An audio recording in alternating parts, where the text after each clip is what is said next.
Bueno, yo soy Mafalda Seguer, Showroom Manager de WeContract y WeContract es un showroom colaborativo donde participan 14 empresas. Son 14 empresas diferentes y complementarias y gracias a la sinergia de todas ellas hemos creado este showroom de 320 metros cuadrados en el centro de Barcelona. Este es un showroom que es 100% profesional. Es para que podáis venir a preparar proyectos, venir con vuestros clientes, utilizar todos nuestros espacios expositivos y nuestra sala de materiales. Donde sí que es importante pedir cita previa porque yo gestiono el espacio y entonces puedo asesoraros de cualquiera de las marcas y poneros en contacto con el canal prescriptor si lo necesitáis.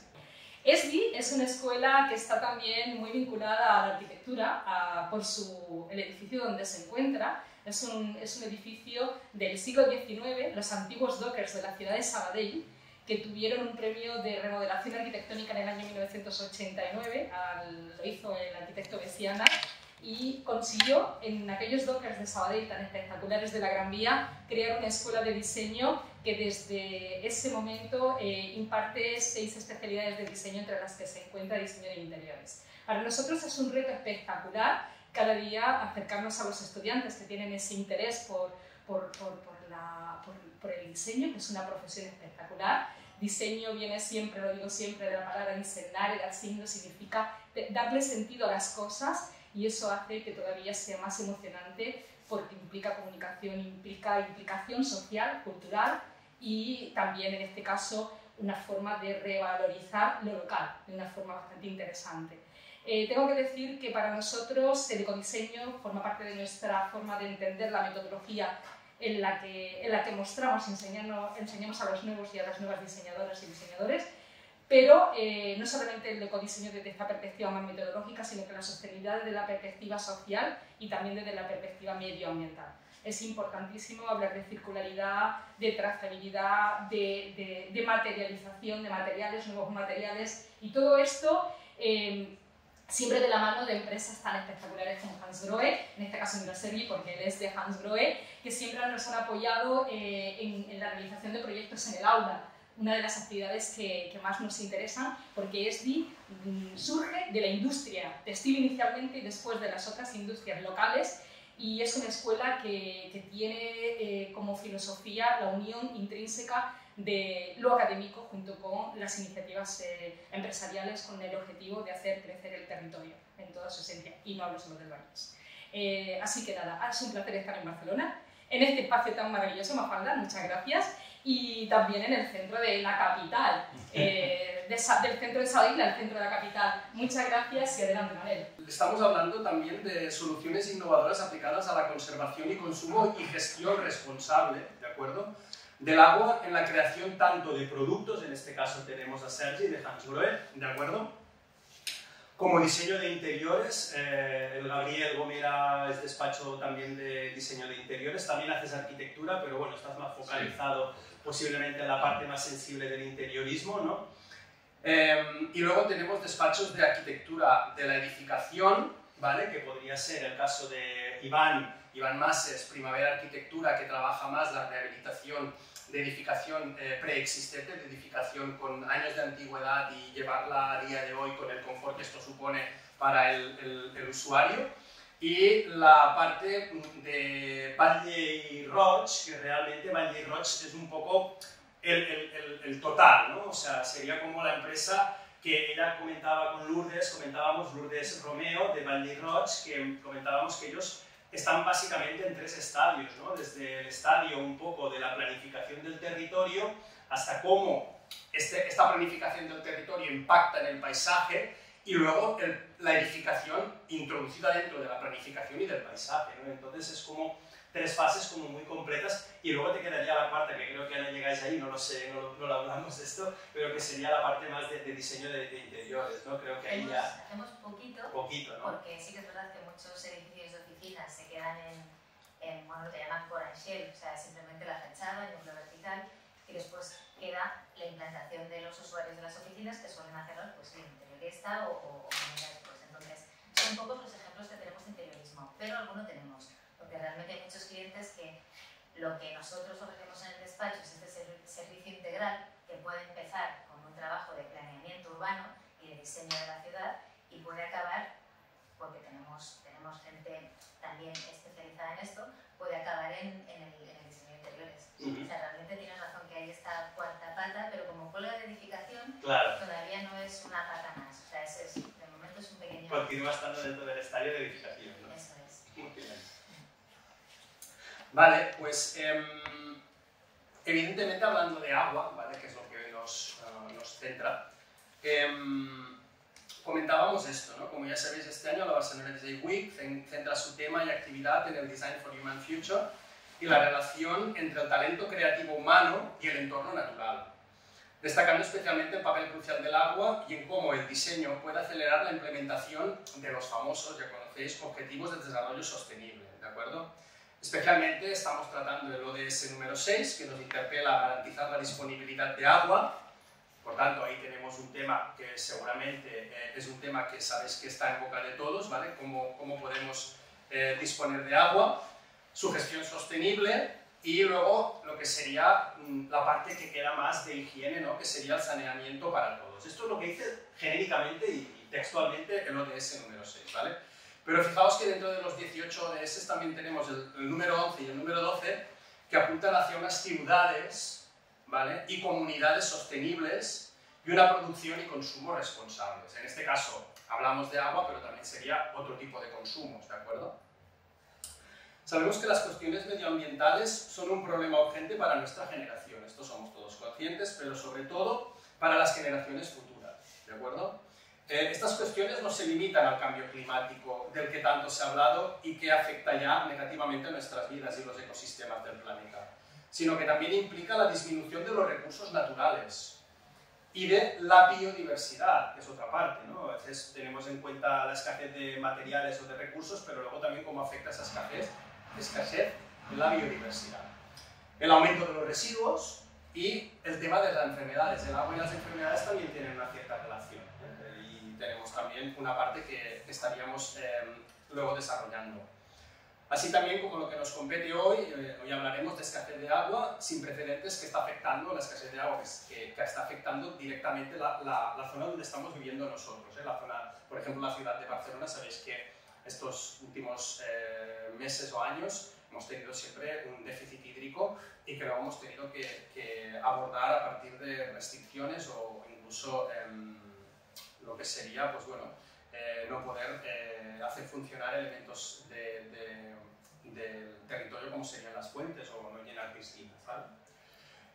La actividad humana es una de las principales causas de todos esos problemas y el crecimiento demográfico no hace sino agravar los daños. Por suerte, el ser humano es el único, pues, que tiene la inteligencia suficiente, las infraestructuras necesarias para afrontar estos problemas, tanto por nuestro bien como por el resto de las especies. Hoy es evidente que la industria de la construcción y el diseño de interiores influyen de forma muy significativa en nuestro impacto medioambiental. Por consiguiente, los interioristas y arquitectos pueden marcar una valiosa diferencia tanto a través de la función de sus diseños en los proyectos como en su capacidad para influir en un equipo de diseño más amplio, ¿de acuerdo? Esto significa que realmente los equipos tienen que ser multidisciplinares. Yo creo en esos equipos multidisciplinares donde todos podemos retroalimentarnos con todos, ¿no? Desde el diseño de interiores puede, a lo mejor, de alguna manera retroalimentarse con el de edificación y generar espacios mucho más, de alguna forma, holísticos, ¿no? La palabra más completa. Esto debería verse como un reto y no como un fastidio. Al fin y al cabo, el diseño consiste en solucionar problemas y el daño medioambiental es simplemente un problema que los diseñadores deben ayudar a resolver. Afortunadamente, las soluciones están ahí, y estas soluciones innovadoras, aplicadas al consumo y la gestión responsable del agua, las vamos a abordar hoy con nuestros 3 estudios de arquitectura, ¿de acuerdo? Estábamos hablando antes de Vall-d'Hebron, de Primavera Arquitectura y de Gabriel Gomera Studio, y luego con la marca de productos de diseño Hansgrohe, para la que veremos cómo la empresa Hansgrohe trabaja para dar respuesta y soluciones a los retos que estos les plantean, ¿de acuerdo? Fijaos que los 3 despachos de arquitectura e interiorismo plantean retos a la empresa Hansgrohe, ¿no? Para que, bueno, la parte de eficiencia hídrica, pues bueno, tú de alguna forma puedas darnos soluciones a estos problemas. Como es sabido, el agua, de forma inmemorial, ha forjado y ha sido cuna de culturas, ¿sí? Inspiración de poetas, otra parte más sensorial. Fuente de vida necesaria y vehículo de salud e higiene. Por este motivo, que para empezar me gustaría preguntar a los ponentes y compañeros que tenemos en esta mesa redonda, sí, la verdad es que antes de hacer la primera pregunta, me gustaría explicar un poco al auditorio que las principales formas que tenemos para aplicar la gestión eficiente y el ahorro de agua pasan básicamente por un orden de prioridades, ¿de acuerdo? Primero abordaremos el diseño pasivo, ¿de acuerdo? El diseño pasivo normalmente se suele abordar desde la macro, desde el concepto más macro, ¿no? En este caso, por ejemplo, Valle y Roche seguramente ellos son expertos en temas de diseño pasivo, en la edificación, y por ejemplo el emplazamiento, ¿no? El tema del emplazamiento, de todo lo que sería la permeabilidad de los suelos, de lo que sería todo el tema de la planificación urbanística y la planificación del diseño del emplazamiento, ¿de acuerdo? Hablaremos luego de los sistemas urbanos de SUDS, me sale, de desarrollo sostenible, ¿no? De drenaje, es verdad, me salía desarrollo y es drenaje, es verdad. Y abordamos primero desde la fase de diseño pasivo, ¿de acuerdo? Luego vendría la eficiencia hídrica, donde los productos son los que deben consumir menos agua, como por ejemplo, y esto es más sabido por todos vosotros, ¿no? Lo que serían pues, bueno, todos los equipos que tenemos en nuestras casas o en las empresas, como serían sanitarios, electrodomésticos, incluso a lo mejor poder también utilizar contadores de agua para saber exactamente en qué fase estamos de consumo de agua, ¿no? Y luego ya sería, por último, un poco la reutilización y el reciclado de ese agua, que en un principio, antes de reciclarla, primero sería mejor no consumirla, en este sería el caso, ¿no? O pues ahorrar esa parte de consumo que no necesitamos, ¿no? Una de las explicaciones que a nosotros nos gusta dar en el despacho es que cuando tú afrontas un proyecto, hablo de la primera escala en la que trabajas, esa lectura del territorio, esa geografía primigenia, que en el fondo ya te está indicando unas líneas que si tú las respetas, las mantienes o incluso las potencias, te van a dar una eficiencia en el resultado, porque son líneas que el territorio ha ido dibujando, las escorrentías, las formas agrícolas, son líneas que son importantes y que tienen la garantía del paso de los años. Entonces muchas veces desde esa primera ordenación urbanística y geométrica estamos intentando que esas líneas se vean reflejadas. También a veces te tienes que cargar ciertas costumbres o ciertas modas, como por ejemplo, ahora hablo de años 80, 90, era muy habitual canalizar rieras. Canalizar rieras quiere decir que tú estás limitando para un momento puntual una capacidad de todo aquel valle. ¿Y cómo canalizas eso? Pues siempre tienes una manera de calcularlo que nunca está apropiada para el día que realmente te cae la tromba del siglo, porque acaba siendo la del siglo, y aquello resulta que se desborda. Entonces no se ha calculado bien. Bueno, es que lo has calculado con ciertas limitaciones. Al final a nosotros nos gusta mucho más que puedas diseñar una riera abierta, que tenga un cauce, que permita a la gente utilizar esa riera de manera cercana y directa cuando no está llena de agua, y cuando está llena de agua que pueda fluir y que tenga sus zonas de expansión. Te da la palabra. Bueno, no sé, por ejemplo, yo creo que Iván también, en este caso, como antiguamente recogían las aguas pluviales, esto lo hemos comentado. Exactamente, si definamos Barcelona, hay mucha historia y mucha cultura del agua. O sea, empezando desde el Recomtal, el agua en Barcelona tiene mucha importancia, es siempre, que es lo que dice ella, que justo hace poco que esta agua se esconde. Antes el agua se veía, era parte del ciclo natural. ¿Qué pasaba? Vamos a Pompeya, vemos las domos de Pompeya. O sea, el patio es el impluvium, es donde recogemos el agua, que esta agua después vamos a usar para el día a día. Y al final esto se ha ido perdiendo porque nos llegan unos recursos que a priori son infinitos, o nos han hecho pensar que son infinitos, y que llega momentos de sequías y demás, que es cuando pues resulta que entra todo un poco en crisis. Que al final a veces replantear lo que ya existía puede ser inclusive interesante para formular pues, nuevos enfoques del agua, que se puede mezclar, obviamente, y se tiene que mezclar con todo el tema de la innovación, porque al final la innovación lo que hace es ser un trampolín para impulsar lo que ya teníamos. Vale. ¿Sergi? En cuanto al producto, pues, a ver, no jugamos tanto con los espacios o el terreno que nos da, sino que nosotros al final creamos un producto un poco para aprovechar mucho más esta agua, ¿no? Para que no se malgaste y tener un uso mucho más consciente. Desde ejemplo, al final, desde los años 80 ya con el hijo del fundador ya tuvo esta mentalidad de decir estamos haciendo un mal uso del agua, al final tenemos que intentar alargar la vida útil del agua y también en este caso del producto, porque al final también es una manera de no malgastar también recursos, ¿no? Recordar que también el tema del agua en la industria es algo que es importante y que se utiliza mucho, que es una de las principales fuentes de uso del agua. Entonces aquí nosotros hemos intentado también coger un poco el testigo de decir, oye, hay que empezar a hacer el cambio y ya lo que decía, desde los años 80 ya uno de los fundadores ya hizo este cambio de chip y mantuvo un poco la filosofía en la empresa de que el agua es un elemento y el cambio climático no es ahora que está en boca de todos, sino que ya en los años 80, 90 anteriormente ya era muy, muy presente. Entonces no utilizamos el terreno porque al final nosotros creamos el producto, pero sí que somos conscientes de que ese agua que decías tú, ¿no? Que se esconde, hay que tratarla con conciencia. ¿Alguna cosa, Gabriel, quieres contextualizar un poco? Yo solo añadir, tal vez, por llevarlo a la escala más pequeña, ¿no? Pero recuperando también lo que él comentaba de esta tradición vernacular, ¿no? donde ha habido había una conciencia de la escasez, en el sentido, o sea, del aprovechamiento de los recursos, ¿no?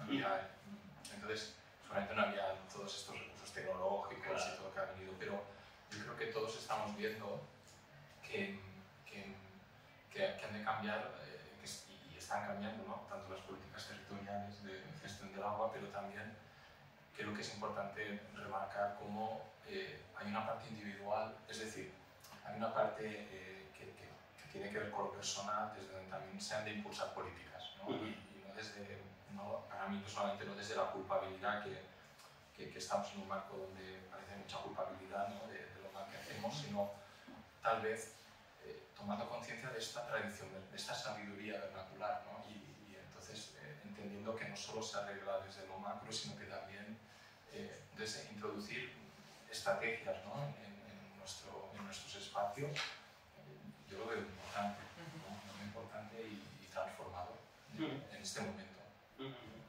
Claro, comentábamos antes de introducir y estar aquí en la mesa de debate que posiblemente la suerte que tenemos hoy día es que podemos abrir un grifo y sale agua, ¿no? Entonces, muy posiblemente esto antiguamente no era posible y por tanto tenían que buscar estrategias mucho más alineadas con la naturaleza y con lo que la naturaleza proporcionaba, que eran los días de lluvia y acumulación de agua, por ejemplo, en cisternas, que esto era un clásico de cómo de alguna manera pues, se alimentaban las casas antiguas, ¿vale? Con el boom actual, tanto a nivel individual como colectivo, del ahorro y la eficiencia energética, cuidado que también van ligadas con el agua, ¿de acuerdo? Cuidado que no podemos disociar agua y energía tampoco, pero bueno, sí que es verdad que la eficiencia energética hoy en día parece que sea un poco la estrella, ¿no? O sea, todo el mundo estamos con el ahorro energético, además, como casi la niña bonita mimada de las administraciones, ¿no? Donde, pues, desde subvenciones, planes especiales y tal, parece que la electricidad o lo que sería la energía sería, pues, un poco la más en boca de todos, ¿no? Por tanto, ¿pensáis que la gran olvidada en este caso es la cultura del ahorro y el uso eficiente del agua a nivel ciudadano? ¿Pensáis que se está haciendo suficiente a nivel realmente, como está pasando con la energía, ¿no? que es como muy potente, lo que siempre estamos en medios y tal? ¿El agua es la gran olvidada? En este sentido, nosotros ya trabajamos muchas tecnologías o innovaciones aplicadas en tema de reducción de consumo de agua. No sé si lo habréis escuchado, tenemos también la tecnología EcoSmart o, por ejemplo, también Coolstar, Coolstar va un poco más relacionada con el tema del consumo eléctrico, ¿no? Que es la niña mimada que decía Manel.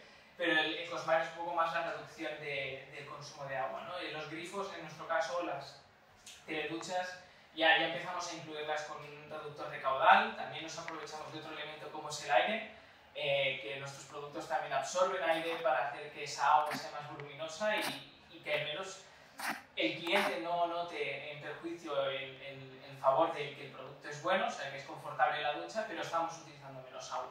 Entonces, volviendo un poco a los proyectos, al final cada vez más es un elemento que valoran más, que el producto lo tenga, porque para conseguir esas certificaciones es necesario, ¿no? Entonces, pues a nivel de producto nosotros hablamos un poco de estas innovaciones que, como decía al principio, ¿no? Intentamos dar solución a esas necesidades, ya no de las administraciones, sino hablemos de la sociedad, vamos un poquito más a lo amplio.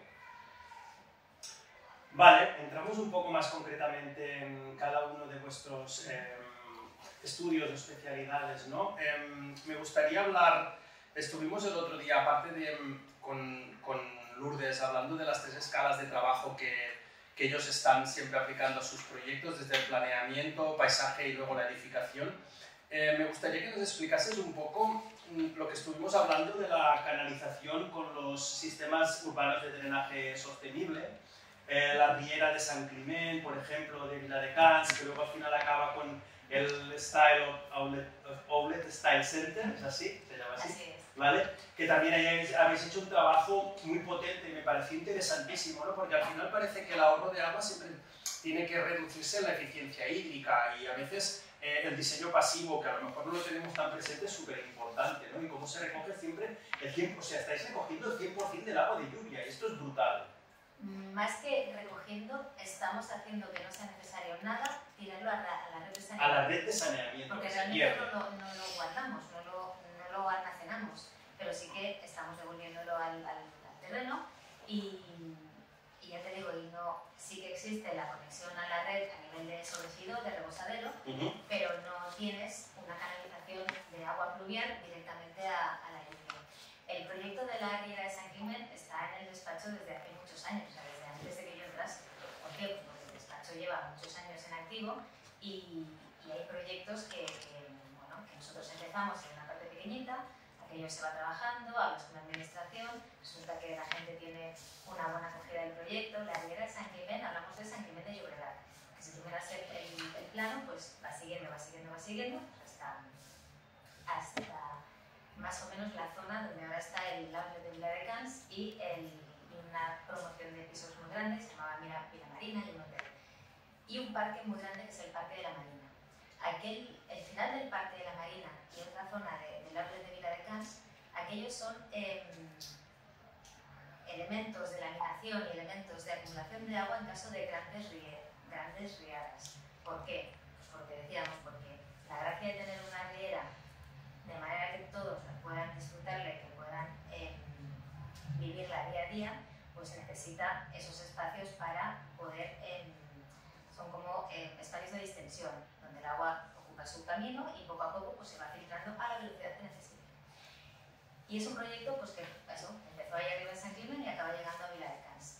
El ejemplo concreto del outlet, nosotros lo tenemos calificado como, porque ya ves que os hablo de espacio urbano, os hablo de parques y el outlet lo tenemos como edificio en el sentido de que nosotros hemos trabajado la gestión del agua para empezar desde las cubiertas, es decir, tanto el agua que se recoge de las cubiertas se almacena y se devuelve al terreno, el agua que tenemos en toda la zona de parking, el parking está hecho con un pavimento mixto que hace que directamente haya zona que ya penetra en el agua, pero hay otras que están en un sistema como una especie de cubículos de agua que lo que hacen es retener el agua para que aquello filtre más lentamente, porque no llueve a la misma velocidad que se filtra. Y también tenemos un último recurso que es el que va a una lámina de laminación, hay una base de laminación como al otro lado de la carretera. Entonces, a veces estas cosas tienes que... O sea, el concepto de vamos a hacer que todo el agua se reaproveche y que todo el agua se la devolvamos directamente al terreno es muy bonito, pero luego tienes que convencer al cliente de que un parking con pavimento mixto requiere un mantenimiento, Claro. porque no es superficie de hormigón.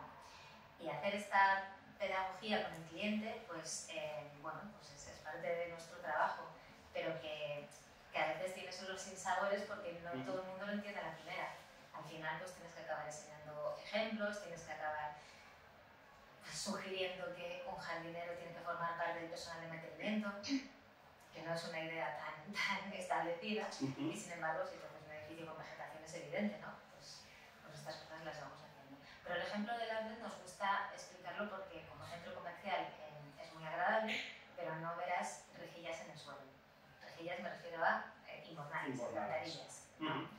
Sí que las hay, pero están muy discretas y está trabajado con pendientes y está trabajado con unas rejillas que al final tú las ves como una pequeña grieta porque lo que ahí recogen es muy poco. Es decir, trabajamos la recogida de la cubierta, las pendientes del terreno, los pavimentos filtrantes y finalmente sí que tienes esos elementos pequeños de conducción de agua. Muy bien. Abordamos ya un poco más específicamente el tema del interiorismo, tanto con Iván como con Gabriel. Claro, a veces ahorrar agua no significa hacer que el consumo hídrico del agua sea menor, sino muchas veces el consumo de agua también está asociado a generar productos, ¿de acuerdo? Entonces me pareció muy interesante, tanto por parte de Gabriel como por parte de Iván, cómo ellos utilizan estrategias, sobre todo de cómo recuperar materiales, ¿no? O por ejemplo, cómo recuperar materiales. Iván está especializado en rehabilitación de edificios antiguos y por tanto lo que se encuentra muchas veces son muchas preexistencias, ¿no? Lo fácil, también lo comentábamos contigo, Lourdes, es hacer tabula rasa, ¿no? Tabula rasa sería un poco pues como con el paisaje, ¿no? Pues bueno, vamos a hacer un jardín o un parque nuevo, ¿no? Pues arrasamos todo y plantamos todo de nuevo, ¿no? O como por ejemplo en el caso de Iván o de Gabriel, pues arrasamos la edificación y empezamos de cero, ¿no? Pero claro, eso requiere muchos más recursos naturales, consumo de energía, consumo de materiales, consumo de agua, ¿vale? Sabes que la construcción es uno de los sectores que consume más agua, ¿de acuerdo? Entonces me pareció muy interesante esa parte, ¿no? Que decíamos que recuperar materiales ahorra agua. No parece muy directo esto, no sé si lo habíais pensado alguna vez, pero claro, no producimos nuevos materiales. Por tanto, no sé, la pregunta, y luego si acaso hablamos también, en el caso de Gabriel me pareció interesantísimo. Luego hablaré más de tu parte sensorial, de tu parte de sensibilidad con relación a otros temas, ¿no? Pero que me interesa mucho también la preindustrialización de la construcción, ¿no? O la construcción en seco. En el caso de Iván va a ser más recuperar materiales ya preexistentes, en el caso tuyo, pues un poco cómo podemos ahorrar agua generando una construcción industrializada en una construcción tradicional como conocéis de toda la vida, ¿no? Que es la construcción in situ, ¿de acuerdo?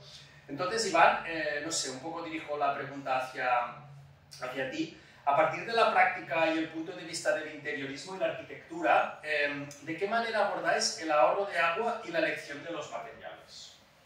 Vale, bueno, como ya has anunciado un poco, o sea, nosotros trabajamos edificios que como mínimo tienen unos 100 años en la rehabilitación y casi la primera pregunta que nos hace el cliente es, seguro que hay que mantenerlo, o sea, no es mejor tirarlo y hacer algo nuevo. Desde el punto de vista económico, a veces sí, desde el punto de vista tanto espacial como desde el punto de vista de ahorro de energía y de agua, pues casi siempre la respuesta es no. Entonces, de entrada intentamos hacer un catálogo de todos los materiales que se pueden ahorrar, o sea, que se pueden reutilizar en la obra. O sea, al principio nos costaba mucho, porque tampoco hay mucha experiencia en ello. Al final, trabajando, encontramos un paleta que estaba a punto de jubilar, que tenía mucha experiencia en tema de edificios antiguos y es el que a día de hoy nos asesora, inclusive nos llevamos en algunas obras para asesorar pues, hacer un poco de formación en otras obras de cómo aprovechar materiales, cómo recuperar, o sea, de forma económicamente y un poco ágil materiales, y entonces los materiales que tenemos que escoger nuevos, porque lo sé, porque si no esto no existiría, son materiales en los que nos fijamos pues, de entrada que el consumo hídrico para generar los materiales sea bajo, que el peso del material o la procedencia pues, también sea, si puede ser nacional, mejor que de fuera, etc. O sea, intentamos mirar lo que es el ciclo corto de los materiales que estén producidos localmente. Y en el caso de Gabriel, me parece muy interesante que vuestro estudio, intentando reducir la huella ecológica, también estáis utilizando sistemas constructivos donde podéis alargar un poco el ciclo de vida, preindustrializáis un poco el proceso, utilizáis también el ecodiseño en temas de modulación, circularidad y alargar el ciclo de vida. Esto es un tema también importante, ¿no? Como alargando el ciclo de vida de los materiales, de alguna forma continuamos haciendo ahorro de agua. Sí, y sobre todo en el interiorismo, ¿no? Donde todo el tema de cambio de uso o rehabilitaciones tiene como una escala de tiempo distinta a la arquitectura. Pero entonces nosotros ya hace tiempo que empezamos a introducir como una línea de investigación y como estrategias lo que es la construcción, o sea, el ensamblaje en la construcción. Es decir, entender que la construcción en seco, digamos, ¿no? Por ahí una de las ventajas es en eficiencia, la reducción de consumo de agua, pero lo que nos permite el ensamblaje es entender la construcción como un mueble, ¿no? Entonces, claro, en un futuro, ¿no? Cuando a veces en la arquitectura hacemos también casas o arquitectura de pequeña escala, ¿no? Y a veces nos dicen, bueno, pero la casa es para toda la vida, ¿no? Y tú dices, bueno, sí es para toda la vida, pero algún día esta casa puede necesitar remodelarse, ¿no? O puede necesitar derruirse, entonces es entender que todo lo que pueda ser ensamblado y construido en seco facilita muchas cosas, ¿no? Facilita su recuperación en el ciclo de vida de esos materiales. De hecho, hay alguna empresa en la que está entendiendo que construir así permite crear bancos de materiales, o sea, está poniendo valor a la futura recuperación de los materiales. También te permite optimizar los procesos constructivos, porque llevarte a una construcción ensamblada quiere decir introducir industrialización en los procesos, quiere decir introducir tecnología. Ahí también yo pienso que la disciplina de la construcción no ha avanzado como han podido avanzar otras áreas tecnológicas, ¿no? Y creo que está avanzando, pero ahí es donde yo creo que hay mucho camino todavía por hacer. Y luego también, claro, hay poder construir en un proceso más industrializado o prefabricado o preindustrializado, claro, aumenta la calidad, permite mayor calidad, permite la construcción de un entorno estable, permite el aprovechamiento de los materiales, o sea, permite optimizar muchas cosas, ¿no? Y eso también nos llevó a introducir la modulación, ¿no? Entendiendo que claro, o sea, también entiendo que el espacio responde a una necesidad muy específica, ¿no? En un lenguaje con el contexto, no es como un coche, ¿no? Que sale con ruedas y ya va solo. Claro, el espacio, siempre hay un reto, ¿no? Como diseñadores de generar un diálogo con el contexto y con el programa, ¿no? que es muy específico. Y ahí, pues, para nosotros la modulación en el diseño también nos ayuda a dar esa respuesta más flexible, pero a la vez permitiendo su industrialización, ¿no? Y bueno, y ahí nosotros tenemos una línea de investigación que lo estamos aplicando también en interiorismo, y al final pues te iba a construir pues, bueno, con sistemas en seco, algunos ya se conocen ahora como el Pladur, pero bueno, pero hay cartón yeso, pero hay sistemas más ecológicos, ¿no? Que podemos trabajar en madera, y cuidamos, como dice Iván, ¿no? También intentamos construir, intentamos hacer el kilómetro cero de la construcción, es decir, que estamos introduciendo mucha madera, pero porque también queremos gestionar el origen de la madera, toda la cadena de manufacturización de esa madera, trazabilidad, y al final nos permite como poder avanzar en esa circularidad, ¿no? Bueno, un poco es una línea chula. Como en el interiorismo no era fácil introducir esto porque hay mucha pedagogía por los clientes y no siempre es fácil. Es que ahora te voy a preguntar, ¿cuánto valoran los clientes este esfuerzo? O sea, ¿hay que explicarles la parte interesante o ya vienen un poco con la idea de estamos en una época en la que esto es importante, quiero hacerlo de esta manera? Sí, los clientes, mira, para mí, yo empecé todo esto en 2008 o así, 2007, y entonces era como hablar en chino, entonces no importaba, me interesaba. Luego, yo he visto con el tiempo ha habido toda una mejora, todo un mayor interés en este sentido, pero siempre ha estado la palabra de ¿y qué vale? ¿No? O sea, y ¿esto es más caro o qué coste tiene, ¿no? Entonces ahí salió en nosotros como desde esa frustración, yo siempre digo, esta frustración de que al final por precio todo lo que era más, no sé, reducía el impacto, que se quedaba fuera de presupuesto y de decisión, pues entonces impulsamos una propuesta de las casas GIA, por aquí hay una de ellas, que intentaba ser una construcción donde ya integrase todo eso, ¿no? y recuperando, y apostando por esa idea de industrialización de procesos para realmente reducir los costes, ¿no? La realidad también ha sido, ¿no? Llevamos unos 5 o 6 años con esto, pero la realidad también ha sido de que al final, aunque industrialices, si no entras en producción masiva, en volúmenes, la realidad es que al final tampoco optimiza tanto el coste respecto a hacer construcción tradicional, que es como muy a medida, ¿no? Muy a medida, muy in situ, pero bueno, yo creo que ahí no sé, ahora estamos colaborando con un nuevo fabricante que ya está haciendo lo que llaman 3D, es decir, la casa puede salir ya del taller acabada, o sea, es todo que se monta en taller, se hacen unas partes, se transporta y se ensambla la casa, pero claro, ahí ya está empezando a cambiar mucho el ritmo, los tiempos, los costes, ¿no? Y yo creo que va para ahí la construcción, o sea, de todo el tema de construcción, sobre todo del hábitat, pero bueno, y va por ahí para mí desde una estrategia ahora pues muy medioambiental, muy de eficacia, a veces de tiempos, de construcción, de aceleración de procesos, pero yo creo que cada vez va a tener más impacto en lo económico también, es decir, que se van a optimizar más los costes. Entonces al final, no sé, yo digo, es un win-win, ¿no? O sea, pero hay que apostar, ¿no? Sí, yo creo que lo hablábamos también con Lourdes, que tenemos que apostar sí o sí, ¿no? Porque también hablando con Iván comentábamos que, claro, cuando ponemos encima de la mesa los costes que supone, por ejemplo, recoger aguas pluviales, ¿no? Está súper claro que en el caso de gestionar paisaje, pues la idea es evitar que vayan a los invernales y vayan directamente a la red que se mezcla con todas las aguas sucias de la edificación, ¿no? Y que tengas que depurarla y que después tengas que volver a redistribuirla, o sea, va al freático y de ahí ya se utilizará. Sí, el agua que infiltras tiene un buen uso siempre.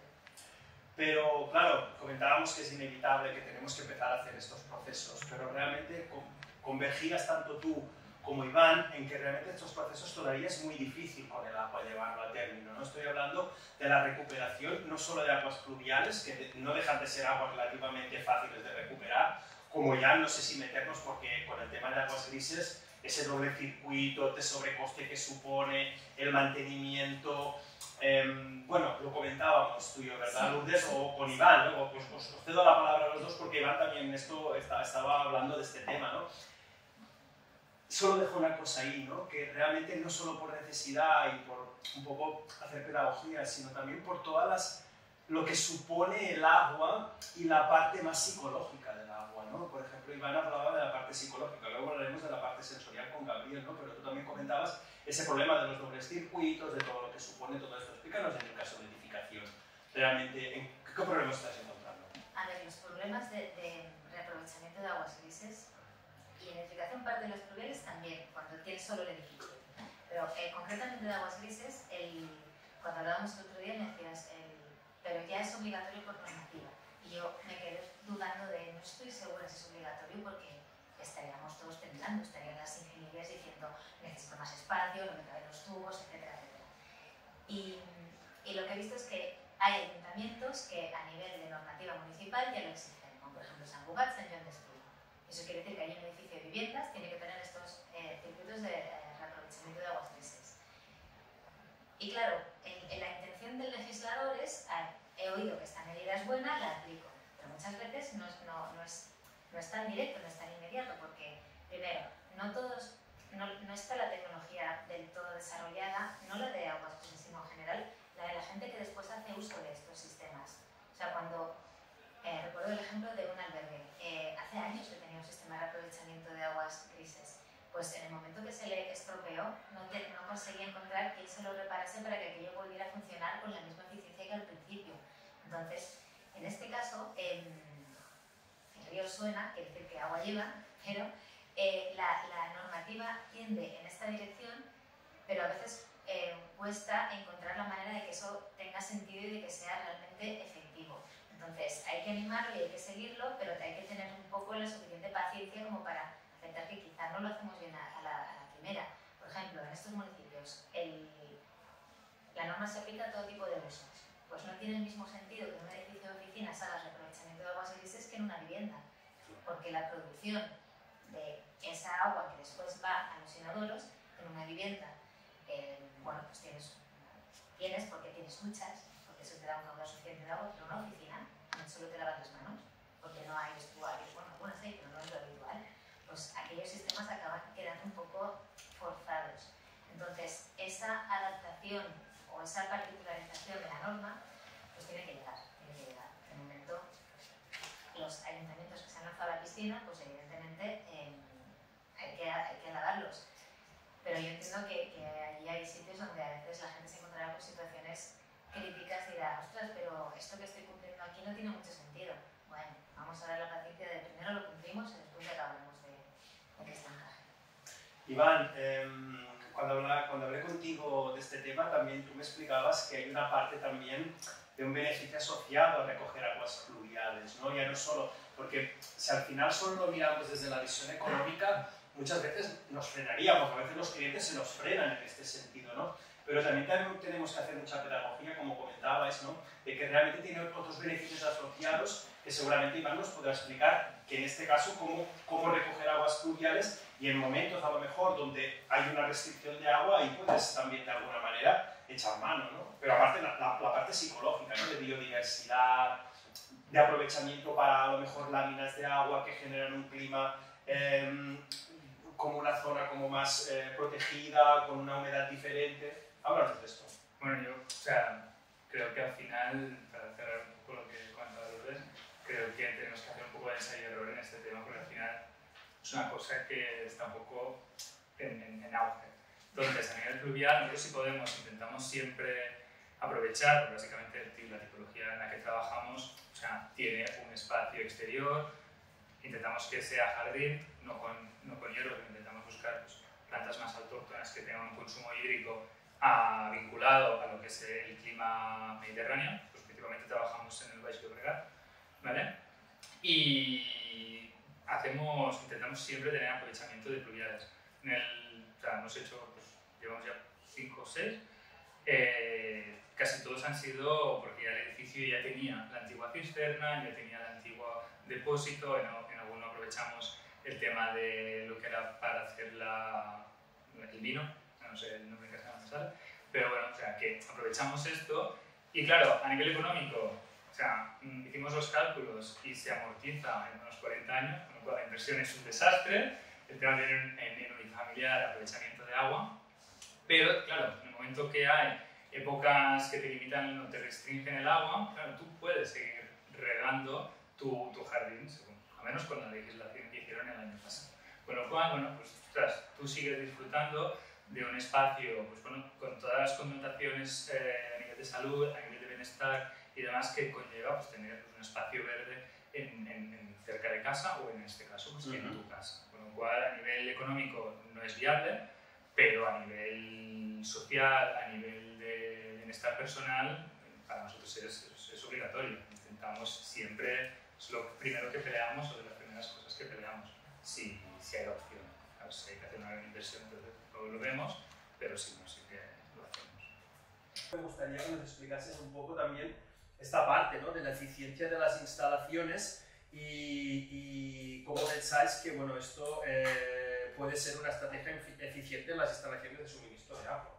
Si nosotros miramos en instalaciones deportivas y demás, esto es prácticamente no está en discusión. Claro, cuando estamos en vivienda, pues es un hecho común.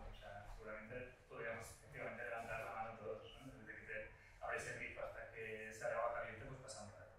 Claro, si miramos la normativa, te permite realmente prácticamente 14 o 15 metros desde tu punto de producción hasta tu grifo.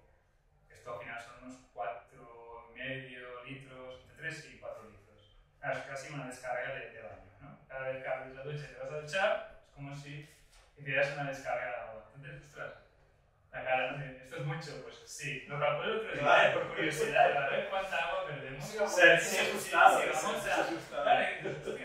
Y al final, claro, hay dos opciones. O pones tu foco de agua caliente lo más cerca de la ducha o de la cocina posible, o haces este doble circuito que al final, bueno, lo único que hace es que el agua no se quede fría, sino que va volviendo a lo que es el acumulador y va removiendo el agua caliente. Cuando se abre ese grifo, te sale agua caliente. Claro, al final estás ahorrando muchísima agua y la diferencia de coste de lo que supone ir recalentando esta agua es inmenso, es prácticamente nulo. Entonces, esto es una buena opción. Yo quiero que me salga agua caliente y no quiero desaprovechar y no quiero ir con el cubo, la palangana o la botella de Belly, pues puedes hacer esto y realmente es muy difícil. Al final, que tampoco hay que hacer a veces no hay que hacer grandes cosas, sino que, bueno, pensándolo bien ya desde el diseño, es muy fácil. Lo que va en tubo de agua extra tampoco es demasiado. Y ya no sé, creo que desde aquí no sé si tenemos que ir cerrando un poco las preguntas. Ya me gustaría tocar dos temas ya para cerrar la mesa de debate. Voy a implicar a Lourdes y a Gabriel, ¿vale? Lourdes, creo que luego nos explicarás un tema, sobre todo, bueno, comentábamos el tema, bueno, nos hemos dejado en la mesa un montón de cosas, desde Infinitum, ¿vale? Que sería esa urbanización que tenéis en Salou, donde también habéis gestionado muy bien el paisaje, ¿vale? Hasta el SUTS de, bueno, si quieres a lo mejor sí que puedes explicar un poquito luego los SUTS de la zona donde estáis, en Esplugues, ¿no?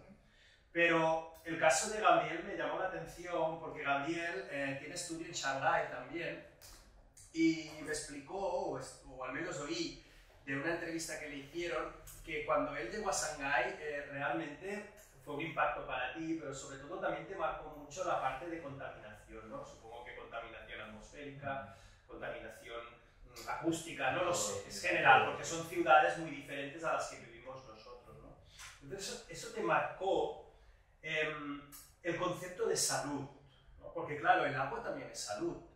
Y luego hay una parte muy importante también, que es la parte sensorial del agua, ¿no? La parte emocional del agua, porque el agua, fijaos, que desde los antiguos, no sé, me imagino la Alhambra de Granada, ¿no? Con esos riachuelos, esas pequeñas acequias que van transportando agua, ese sonido del agua, ¿no? O el movimiento del agua, la luz del agua, la fluidez del agua, son factores que a lo mejor no tocan ahora porque estamos hablando, pero creo que también es muy importante, porque al final, si hablamos de agua, hablamos de salud, hablamos de emoción, hablamos de psicología, hablamos, ¿vale? Entonces, y luego la pregunta última creo que va a ser para ti, Lourdes, que va a ser un poco cómo gestionamos la parte esa de las lluvias extremas, ¿vale? Que creo que tú también ahí puedes, a lo mejor los otros ponentes del tema de lluvias extremas no nos va tanto, pero creo que Lourdes ahí nos puede ayudar, ¿no? El ejemplo que proponía para hablar de esto pues es esta urbanización,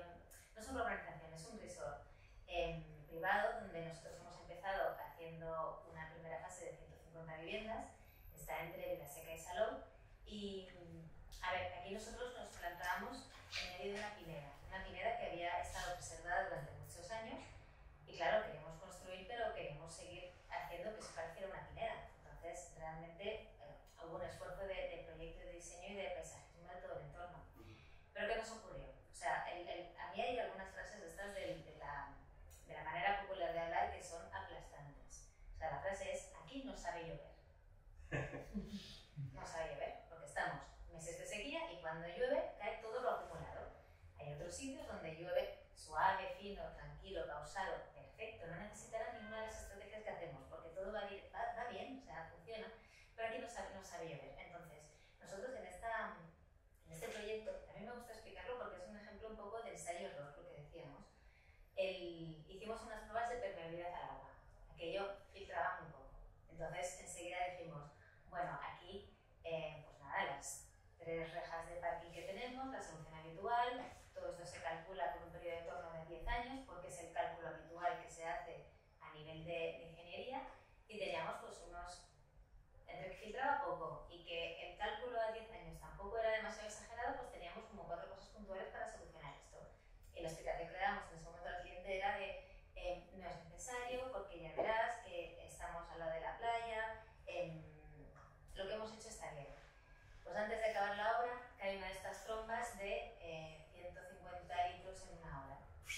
y las piscinas eran, en total eran como 5 comunidades, las piscinas parecían café con leche, porque toda la escología había, o sea, todo el arrastre de finos, porque estábamos a punto de acabar la obra, pero todavía no estaban todas las plantas puestas, las plantas que cumplen su función de aguantar el territorio y aguantar los finos y el sustrato de la tierra. Pues aquellas piscinas estaban fatal, entonces claro, llamada al cliente. ¿Tenéis algo que decirme? Esto no puede ocurrir. O sea, claro, estamos haciendo una urbanización donde la gente va a pagar una cantidad considerable por estas viviendas. Lo estamos vendiendo como lujo, confort y todo lo estupendo que quieras. Esto no puede pasar. Entonces, claro, aliento de crisis, con Potse, no, o sea, tenemos que buscar la solución. Entonces hicimos un análisis de cuencas internas, pero cuencas internas basadas en la propia topografía que nos había quedado. De manera que si el terreno natural filtraba poco, pues en esos puntos que ya hemos dicho que son bajos y que por escorrentía van a ir acumulando agua, hacemos una excavación mayor, pozo de gravas y ya se irá filtrando. Y el trabajo de ingeniería estuvo en dimensionar y calcular todo esto para un periodo de retorno a 100 años. A 100 años. Sí. Seguro que Lata está muy contento de que hayamos hecho este cambio de chip, porque cuando te hacen los estudios de inundabilidad están trabajando con estas cifras. Pues ha habido después de aquello, porque esto fue 2022, ha habido 2 lluvias torrenciales. La primera nadie nos llamó, que es la mejor garantía de éxito que tienes. Y la segunda fue hace poco y ya fue la llamada de ¿a cuánto habéis dicho que estaba calculado esto? Y repasamos cálculos, lo hablamos, lo decimos. Bueno, pues ¿qué pasa? Que todas estas cosas también llevan un mantenimiento asociado. Y está claro que algo había fallado en uno de los parkings. En todo lo demás ningún problema, pero en uno de los parkings había llegado el agua adentro. Y la llamada de los residentes, porque han pagado mucho por aquella vivienda y no puede ocurrir esto, ya se produjo. Entonces, el esfuerzo nuestro por hacer el dimensionado y todos estos elementos de infiltración en el terreno de agua está bien, vimos que ha salido bien, pero realmente no puedes bajar nunca la guardia, porque hay una parte de entender el sistema y de mantenerlo para que esté siempre a punto, que el día menos pensado te cae otra tromba de agua y te vuelve a hacer que te llamen. Pero bueno, estamos en días de ver qué ha pasado en ese punto concreto para acabar de solucionar. Yo quiero explicarte una anécdota porque realmente no conocía Infinitum y casualidades de la vida, esta semana pasada hablando con una clienta mía, me comentó que había comprado una casa en Infinitum. Ah, mira. Y la verdad es que no me dijo nada, ¿eh? Eso es que no sé de dónde vaya. Estaba encantadísima, que era una urbanización increíble, que era súper tranquila, que era, bueno, con vistas, incluso veo que hay zonas donde se puede ver el mar. Bueno, encantadísima, ¿vale? Y ya para acabar, me gustaría lo que hablábamos con Gabriel, ¿no? La parte más esa emocional, sensorial, de salud, del agua, ¿no? Todo eso también lo tienes presente. Hablábamos también de que ya no solo el agua, sino las fuerzas telúricas, ¿no? De la tierra, hay muchas cosas que luego también son parámetros de confort o de sensación, ¿no? La sensación y esa parte más de parámetro poético del agua, ¿no? Sí, para mí dos cosas. Bueno, lo dejo abierto a todos. La parte poética del agua casi os lo dejo que lo podéis contestar todos, ¿no? Porque desde Hansgrohe hasta Iván o Lourdes podéis hablar de la poética del agua, ¿no? Cierro ya el debate, ¿eh? Bueno, sí, a lo mejor porque hay gente que no le va a sonar, ¿no? Y puede ser interesante, pero como decía él, o sea, yo hacía tiempo, desde mis inicios de mi práctica profesional, que me había interesado por esta parte del impacto de la huella, ¿no? De los espacios, pero yo en 2011 me tomé un año como sabático para viajar a Asia y me instalé los primeros meses en Shanghai y claro, para mí fue un shock porque estaba todo polucionado, digamos, es decir, no solo la ciudad, o sea, el territorio, el mar, los ríos, unos índices de polución brutales, ¿no? Y ciudad, ¿no? Unos índices de polución que se medían, ¿no? Y que podías mirar los índices. Sí, todos los índices que habían en diferentes áreas. Y claro, era como que doblaban o triplicaban cualquier recomendación de la OMS en cuanto a toda esta calidad, que por cierto aquí también tenemos nuestras dificultades en Barcelona, ¿no? Y claro, a mí esto me chocó mucho, ¿no? Porque me di cuenta que, claro, que también había una componente muy importante que era si un espacio era saludable o no, ¿no? Y que tenía que ver con la construcción del espacio y del hábitat, ¿no? Y entonces, bueno, allí empecé a investigar y bueno, me llevó a entrar en esta componente. Entonces, yo desde allí, ¿no? Porque allí hay toda una tradición que conoceréis todos del Feng Shui, ¿no? Y no voy a entrar, pero muy interesante, pero me llevó a buscar si en nuestra tradición había alguna componente que tuviese como esta equivalencia de cuidar la vitalidad de un espacio, la parte intangible de un espacio, entre ella la salud, ¿no? Porque yo lo que me di cuenta que todo el tema de vitalidad o de salud o bienestar de un espacio, había unos elementos que eran tangibles, ¿no? O sea, que podemos hablar de los químicos que pueden estar en los materiales, podemos hablar de la renovación del aire, podemos hablar de la iluminación, o sea, podemos hablar de muchos aspectos, pero muy medibles, pero luego había otras componentes que no eran tan medibles, pero que condicionaban el confort y el bienestar y la vitalidad de un espacio, ¿no? Y entonces ahí fui investigando y bueno, y al final conecté y me acabé formando en una disciplina que tenemos aquí, que es la biohabitabilidad actual, pero y que tiene en cuenta pues estos aspectos que afectan a la calidad ambiental, a la salud ambiental, tiene en cuenta las radiaciones electromagnéticas, tiene en cuenta todos estos parámetros, pero tiene en cuenta unos, por ejemplo, que se recogen desde la atención que tiene que ver con el agua, que es la parte, o sea, la afectación que tenemos, pues, bueno, en este caso telúrica, ¿no? O sea, está claro como cuerpos y seres que tenemos una afectación o tenemos una interrelación con los biorritmos naturales, cósmicos y telúricos, ¿no? Es decir, los ciclos lunares, los ciclos solares de luz, todos los ciclos estacionales, todo esto a nuestro cuerpo van pasando cosas, ¿no? Y entonces hay una componente, ¿no? Y es muy interesante, o sea, cómo nos pueden afectar lo que pasa en el subsuelo, ¿no? Y entonces, y eso está recogido en esa tradición vernacular. Antes no se hacían casas en lugares si antes no se comprobaban ciertas cosas. Venía el jaulí, ¿no? Pero las varillas del jaulí. Se empezaba a construir, sí, se utilizaban los animales para ver dónde ellos descansaban, o sea, pero no se contemplaba poder descansar en un lugar donde hubiesen aguas subterráneas, ¿no? Toda esa escorrentía que hay un montón de aguas subterráneas, ¿no?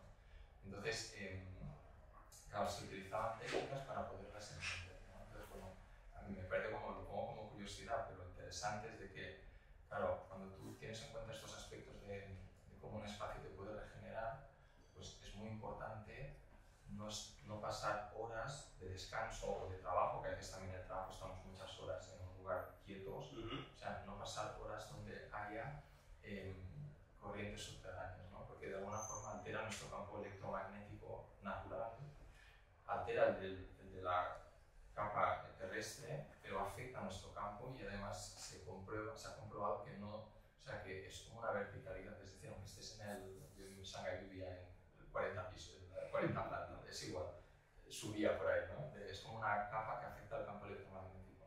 Entonces, bueno, me parece curioso, pero creo que sí que es importante contemplar este aspecto de salud, ¿no? Sí. El agua juega también un papel para mí en el consumo, ¿no? No tanto en la higiene, pero también en el consumo. Ahí hay también muchas cosas a hacer para realmente beber y tratar un agua para nuestro uso. Y luego hay algo que para mí es muy importante, que tiene que ver con la reconexión con la naturaleza, y esto yo creo que nos ayuda a todos a cambiar esas prioridades, ¿no? Y creo que los espacios o las arquitecturas, los hábitats también nos pueden facilitar esa reconexión. Es decir, en función de cómo están diseñados, a mí me gusta hablar de una cualidad contemplativa, ¿no? Pero digamos que creo que en el momento que estamos y ese touch with our planet, ¿no? Claro, yo pienso que es muy importante esa reconexión con la naturaleza. La arquitectura lo puede promover, es decir, introduciendo espacios, patios, todo eso que también ya está en nuestra tradición. En la tradición vernacular. Sí. Pero para mí también es muy importante no solo hacerlo desde lo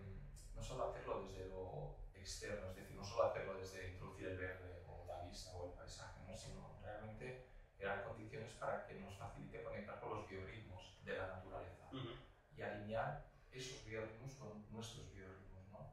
Y ahí pues sería un tema súper bonito de hablar, pero si pongo el agua, pues me parece, pues bueno, pues ahí el agua también coge una dimensión para mí que nos permite, desde su cualidad líquida, que nos permite introducir sonido, nos permite introducir, como había en la tradición, nos permite introducir reflejo, luz, sombra, movimiento, ¿no? Toda una serie de cualidades, humedad, cualidad ambiental, sensorial, ¿no? Que me parece como, no solo bonita, es que me parece, o sea, a mí me parece que la naturaleza o la salud en esta mirada del espacio tiene que ver con impulsar nuestra vitalidad, pero también me parece que un espacio puede ayudarnos a impulsar nuestra sabiduría, ¿no? Y en esa sabiduría, observando la naturaleza, ¿no? Contemplando la naturaleza, es como que te hace coger conciencia de valores, de muchos valores. Un poco también va y ya para cerrar